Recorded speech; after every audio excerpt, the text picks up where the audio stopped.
O aumento de 1% do Fundo de Participação dos Municípios, o FPM, promete dar um alívio financeiro às cidades brasileiras.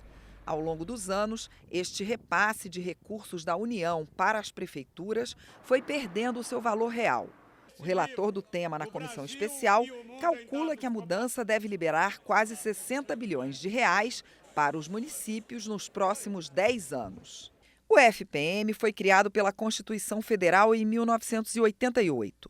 Hoje, ele é composto por 24,5% dos recursos do Imposto de Renda e do Imposto sobre Produtos Industrializados, o IPI.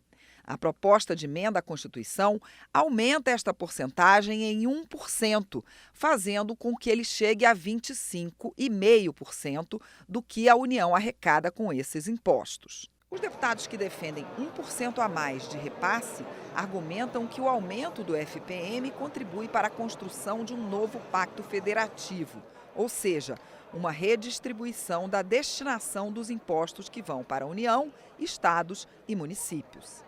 De cada R$ 100 que nós arrecadamos no Brasil, perto de 60 fica concentrado nas mãos da União e o restante dividido entre estados e municípios. Então nós temos que inverter essa lógica, voltar a praticar, como nós dissemos, aquilo que era praticado há 30 anos atrás. Se nós tivéssemos as mesmas condições que tínhamos lá atrás, há 30 anos, certamente os municípios não estariam passando por essa dificuldade que nós estamos vivenciando isso hoje. Em 2014, uma emenda constitucional já havia aumentado em 1% as parcelas do IPI e do IR destinadas ao fundo.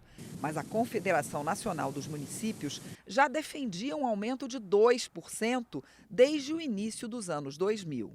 Mas como é usado o Fundo de Participação dos Municípios? Lusiânia é uma cidade de Goiás com quase 250 mil habitantes. Aqui, como na maior parte dos municípios brasileiros, o FPM é a maior fonte de receitas.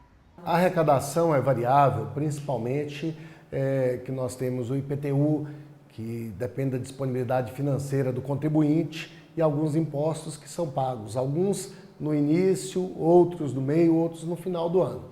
Mas eu garanto que o FPM, no nosso caso particular, é a maior fonte de receita do município. E uma fonte que vem nas datas certas, que você pode contar para as despesas fixas e as maiores despesas. No nosso caso, nós usamos grande parte, principalmente o que vem no dia 10 de cada mês, para honrar a folha de pagamento. O prefeito de Lusiânia também nos contou que parte dos recursos do FPM é empregada em investimentos. Este centro especializado em reabilitação, previsto para ser inaugurado neste ano, é fruto de um convênio com o Ministério da Saúde, ou seja, a maior parte dos recursos vem da União. Para a construção, a prefeitura entrou com o terreno e 10% de verbas da chamada contrapartida.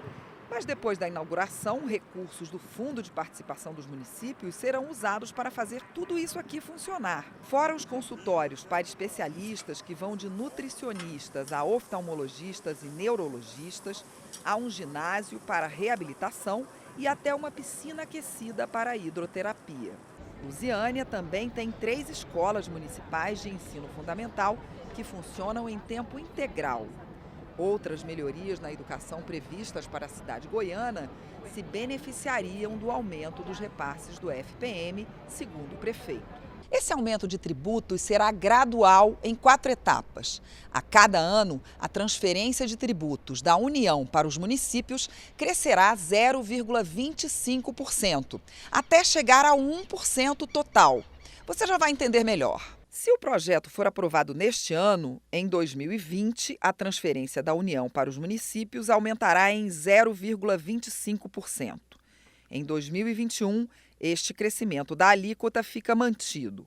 Em 2022, a transferência aumenta em mais 0,5%.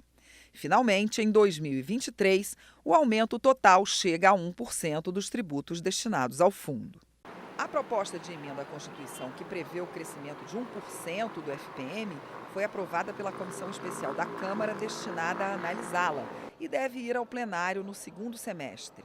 A PEC já havia sido aprovada pelo Senado sem emendas.